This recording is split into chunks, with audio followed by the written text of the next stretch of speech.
Viendo el portal, el canal Todo Noticias, que decía que en Buenos Aires hay menos temperatura que en Ushuaia, mientras en Ushuaia hay 8 grados 6 décimas, en Buenos Aires la térmica es de 6 grados 1 décima, o sea, realmente un tema de frescor importante. Seguimos en Fuentes Confiables por la Líder hasta las 12 del mediodía y siguen nuestros estudios Gustavo Seba, secretario general del Sindicato de Municipales de San Isidro y secretario de Cultura y Capacitación del FESIMUBO, me había mencionado en la primera parte de nuestra entrevista el tema de la capacitación. Entonces, en la pausa le preguntaba, pero cuando hablamos de capacitación, ¿de qué estamos hablando? Y estamos hablando de capacitación para negociación, porque realmente nosotros durante muchos años, es decir, durante todas estas actividades municipales, prácticamente no teníamos entrenamiento y nuestra gente no tenía entrenamiento para negociar. Esto es así, Gustavo. Es correcto. Yo había dicho que tenía carácter fundacional, entonces nosotros venimos, los representantes sindicales, en una actitud muy defensiva, ¿no? Donde la ley 11.756, que por suerte quedó atrás, lo que tenía una actitud muy defensiva, porque teníamos más obligaciones que derechos, muy poquitos derechos, y ahora es simplemente discutir en una situación de paridad, 5 de un lado, que son los del Ejecutivo, y 5 del otro, que son los representantes gremiales. Entonces, hay otras cartas, el municipio va a tener que mostrar los números, qué personal tiene de planta temporal y de planta permanente, ¿no? Los presupuestos. Hay que entrenar a los delegados paritarios nuestros para que sepan cuáles son los alcances de una negociación, los límites, los pisos de negociación, ¿no? Realmente hay mucha demanda porque es una situación nueva, y también para los intendentes, porque en muchos casos no tenían ni siquiera que negociar, ¿no? No hacía falta para ellos negociar. No. Disponían un aumento o no y listo. Claro, según la relación de fuerzas que le he dado, por ahí la relación con los dirigentes gremiales o la historia, ahí se daba paritarias de hecho, o, como vos bien decís, decretazos, ¿no? Yo doy hasta tanto y bancátela. Y bueno, ahora... De la misma manera, me pongo del otro lado del mostrador, de la misma manera pasaba que el mismo trabajador, que tampoco tenía herramientas de negociación porque no lo asistía la ley, como vos bien decías, la 11.756 generaba más obligaciones que derechos. 757, perdón, sí, me corregí. 11.757. Sí. Tampoco tenía demasiado margen. Entonces, ante la decisión del intendente de dar lo que quería o no dar, si quería, estaba la decisión de parar del trabajador y nada más. No había una etapa intermedia de nos sentamos a la mesa, ¿no? Entonces es muy importante lo que decís, porque cuando nosotros acá insistíamos en que la 11.757 no solo afectaba a los derechos del trabajador, sino también los del vecino. ¿Esto por qué? Porque al no haber una instancia de negociación exigible, que es lo que vos estás muy bien describiendo, era o el acuerdo o la huelga salvaje, digamos, no había límite, no había en el medio nada. Claro, no. Entonces, la huelga salvaje no es que al trabajador le gustaba hacerla, a nadie le gusta tener que enfrentarse al jefe, tener que se lo amenace con sacarle o la estabilidad o las horas extras o situaciones de traslado. O estar en la oficina sin hacer nada, que esto es lo que a veces pasa, que uno tiene que estar en la oficina, en el lugar de trabajo, y sin hacer nada uno se sienta también mal, aunque parezca que uno se siente bien y que está castigando en este caso a la municipalidad, ¿no? Claro, entonces no había manera de que haya una instancia de negociación exigible, porque se ponían posiciones muy rígidas, y yo no es que digo, los dirigentes sindicales del ámbito municipal, digamos, son gente pasiva ni nada, pero muchas veces no se dejaba otro camino, porque si se cierra una situación, nosotros tenemos que responder a nuestros compañeros y ir al lugar de trabajo y decir, mira, más que esto no nos quieren dar. Claro. Entonces, y con eso no nos alcanza para vivir. Entonces, esta ley viene también a veces usado por algunos intendentes justamente para remover el avispero del propio gremio, ¿no?, municipal. Sí, acá...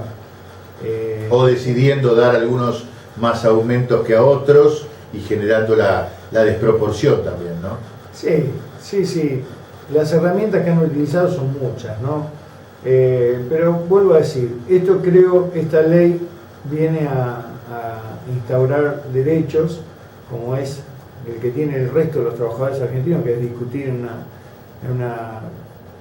una convención colectiva, un convenio en situación de paridad, pero también le va a servir al habitante de cada municipio, porque también se ve afectado en el interior, por ejemplo, la recolección de residuos, ¿no? Acá va a haber una instancia que permita en varias oportunidades, porque no es una sola reunión, una paritaria prevé reuniones matutinas, vespertinas, nocturnas, o sea, esto, cuando se abre una discusión no tiene un horario, entonces pero lo interesante es que la ley obliga a todos a sentarse a la mesa, ¿no? Sí. Creo que lo más importante de la ley es la obligatoriedad tanto de los trabajadores que reclaman como del municipio que puede decir sí o no a sentarse a la mesa a negociar. Sí, los dirigentes gremiales somos negociadores de por sí en términos colectivos, porque porque representamos un colectivo social que es el de los trabajadores. Pero también le pone límite por ahí a algún dirigente caprichoso, digamos. Claro. Ahora, Gustavo, contame, ahora según la experiencia que estás viviendo, ¿cuáles son las preguntas que te hacen los representantes sindicales cuando vos vas? Contabas que habías ido a Bahía Blanca, contabas que habías ido a Guaminí, y te encontrás con tus pares, pero te encontrás con pares que no tienen experiencia en negociación como lo pueden tener desde Gran Buenos Aires. En otras circunstancias, vos estuviste en varios cargos directivos de distintas organizaciones de distinto grado, pero hay representantes sindicales que no tienen esa experiencia porque la ley no se los permitía, ¿no? Ni siquiera sentarse con el intendente. Hay algunos intendentes que no se lo pueden fumar aparte tampoco, ¿no? Sí, me imagino. No, tal cual. Nosotros firmamos un convenio en nuestra federación que conduce a Rubén Cholo García, que vos lo has entrevistado en Río de Janeiro, creo que lo entrevistamos. Sí, en San Pablo. En San Pablo. Porque fue en esa oportunidad, viste, la primicia acá del programa, que fue elegido el secretario general de la CONTRAN, que para que se sepa la sigla es la Confederación Latinoamericana de Empleados Municipales, o sea que de México hacia el sur conduce nuestro secretario general. Y bueno, este fue un convenio que se firmó con el ministro Tomala de capacitación para delegados paritarios sindicales. Y respondiendo a tu pregunta, bueno, ya hemos dividido la provincia en regiones de capacitación a la que concurren los dirigentes, los delegados paritarios de los sindicatos municipales. Y las preguntas frecuentes es precisamente, ¿puedo negociar tal cosa? O sea, la ley, para ser claro, dice que hay 3 principios que no son materia de discusión o de materia de negociación en el convenio colectivo. Uno es quién lleva a cabo la administración municipal, que obviamente por la ley de la democracia el gobierno es del pueblo a través de sus representantes, ¿no? Claro. Obviamente, o sea, no está en discusión quién gobierna, obviamente eso es. Pero igual está... pero está bien que se aclare. Se aclara. Sí. El segundo principio es la estabilidad. Precisamente lo que estaba seriamente atacado por la anterior ley. La estabilidad no es materia de negociación en un convenio colectivo. Y el tercer principio es el de la idoneidad. O sea, para que se quede claro, ningún convenio puede prever en un municipio que entre a trabajar una enfermera si no lo es. Sí, claro. ¿No? Como principio fundamental para ejercer un cargo público, la idoneidad en el empleo. Yo puse un ejemplo. Después de eso, todo en materia de negociación. el periodo de prueba es hasta una de la ley fija, pisos de negociación. Por ejemplo, otro derecho fundamental que incluye esta ley es que nosotros podamos cobrar como piso el salario mínimo vital y móvil. Algo que es decir, no está diciendo que todos los trabajadores, por ejemplo, un trabajador del municipio más chico de la provincia de Buenos Aires tiene que cobrar lo mismo que el trabajador municipal que gana en el municipio que más grande, y que por ende, cuando digo grande, digo el que más recauda, ¿no? Porque hay una proporción entre lo que el trabajador del municipio más grande de la provincia gana y el trabajador de la provincia, del municipio más chico de esa provincia. Pero sí tiene que haber al menos la uniformidad en el salario mínimo vital y móvil. Claro, es esto. Proporcional, es correcto lo que vos decís. Espera. Ahí vamos a poner entonces una línea. Porque había trabajadores municipales que cobraban por debajo del mínimo vital y móvil. Muchísimos municipios. Bueno, hasta hace poco Juan estaba hasta hace un año y pico cobrando un básico de 1.200 pesos. O sea, cuando el salario mínimo era de... Y cuando era de 3.500, me acuerdo, una relación... O sea que el Estado estaba fuera de la ley, digamos. Tal cual, incluso hasta la... Y digo más, porque hay municipios que por ahí no están en condiciones financieras de hacer frente a esta equiparación de piso. En este caso, la ley prevé que lo puede rescatar la provincia, o sea, con ayuda de provincia. ¿Lo puede o que lo debe rescatar? Lo debe. Ah, que tiene obligación de rescatarlo. Obligación, sí. Es una fuente de ingreso diversa, pero tiene que acatar la ley en forma proporcional, porque claro, el salario mínimo vital y móvil es para 8 horas diarias, ¿no? Y nuestra ley prevé un piso de 6 y hasta 8, ¿no? Claro. Entonces, en esa proporción, si el municipio está comprobado que por un tema financiero no puede acceder a eso, es rescatado. O sea, está garantizado que los trabajadores como piso cobren el salario mínimo vital. Por eso digo, me parece revolucionaria esta ley, ¿no? Sobre todo para aquellos trabajadores que estaban en condiciones como las que vos mencionás de los trabajadores de Puan, ¿no? Sí, y te digo que son muchos más. Yo me acuerdo un caso emblemático, ¿no? Pero, claro. Digo que esto va a mejorar indudablemente la calidad de vida de los trabajadores. Y me pongo también, como te decía, del otro lado del mostrador en este aspecto. En el caso de la estabilidad del trabajador, ¿qué significa que un trabajador tiene estabilidad y hasta qué punto esa estabilidad le impide a un intendente echar a un trabajador con determinadas causas? ¿Cuáles deberían ser esas causas para separar a un trabajador y hasta qué grado de estabilidad tiene el trabajador? Bueno, las causas de cesantía o exoneración están tipificadas en la ley, tan claramente, obviamente, caso de robo, cohecho, lo que se llama coima, sí. O sea, están muy tipificadas. O sea, tiene que haber una razón fundada, incluso con sumario previo. Y el sumario nunca implica condena, se implica investigación, claro. Porque en muchos casos hay sobreseimientos, digamos, ¿no? Sí. Pero la ley prevé este caso. En el caso de la estabilidad, lo que permite al trabajador le da tranquilidad de que si cumple con sus deberes y obligaciones y también recibe sus derechos, no tiene por qué afectarse su permanencia en el empleo público municipal. No puede estar, como bien dijimos antes, más de 12 meses, hasta 12 meses en situación de prueba o de trabajo temporario, y después la adquiere, y esto le da tranquilidad a él, a su familia, se siente un trabajador más y no un trabajador de segunda, y además, esto que yo lo he dicho aquí en algunas oportunidades, es bueno reiterarlo. Cuando el trabajador adquiere experiencia, esa experiencia es volcada en la mejor calidad de atención al contribuyente. El vecino, claro. Esto es importante porque nosotros tenemos que prestar servicio de calidad. Y servicio de calidad hacen que el vecino tenga mayor ganas de ser contribuyente, de que pueda participar más en la vida del municipio y no sea un mero depósito de su tasa de alumbrado, barrio y limpieza o seguridad y higiene. Sin duda. Y ahora sí, la última. Sabemos que estás con distintas reuniones.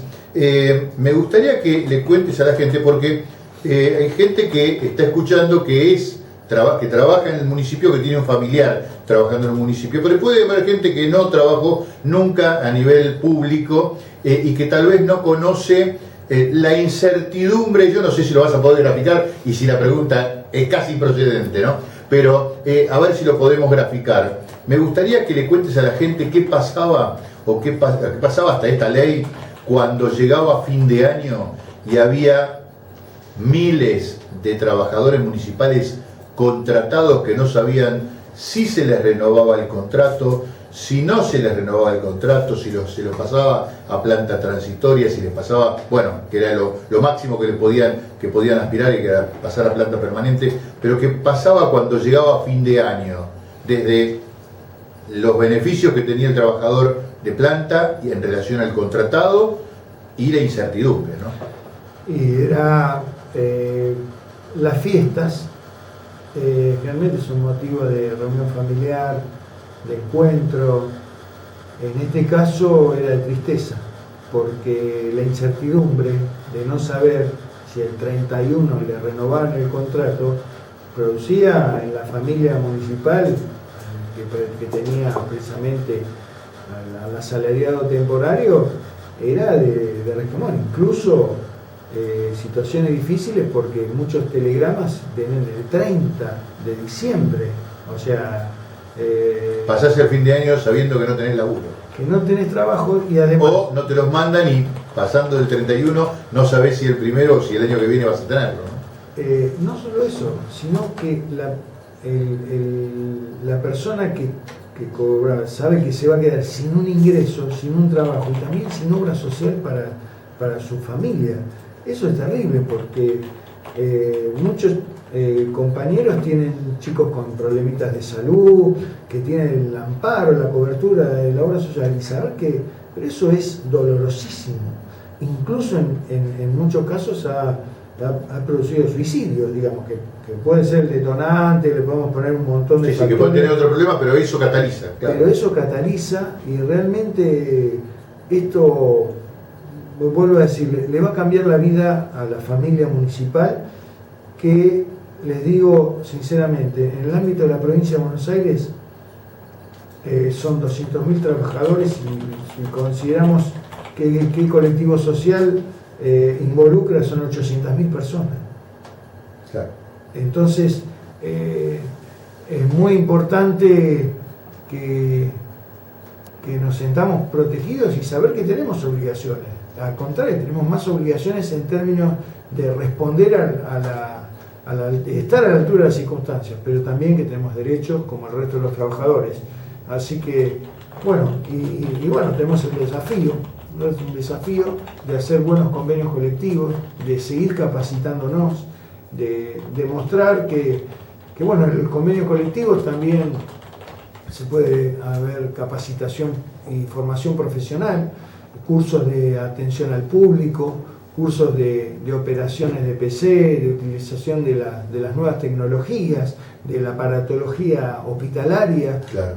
Realmente estoy segurísimo que esta ley le va a servir al vecino porque va a mejorar, va a tener esa memoria institucional del trabajador volcada en una mejor prestación y va a tener un empleo más calificado. Gustavo, te agradezco la claridad de tus conceptos y básicamente la explicación, el tiempo que tomaste para explicar esta nueva ley que me parece un antes y un después para el trabajador municipal y en general para los distintos municipios de la provincia de Buenos Aires, y esperemos que esto de alguna manera se traduzca a algo que tiene que pasar, que ya tendría que haber pasado en todo el país. Gracias. Gracias a ustedes, y paso el aviso: el 2 de julio cerramos la capacitación regional acá en el nuevo Sindicato de Empleados Municipales Vicente López, con sede en Avenida Maipú 3278. Estaremos allí.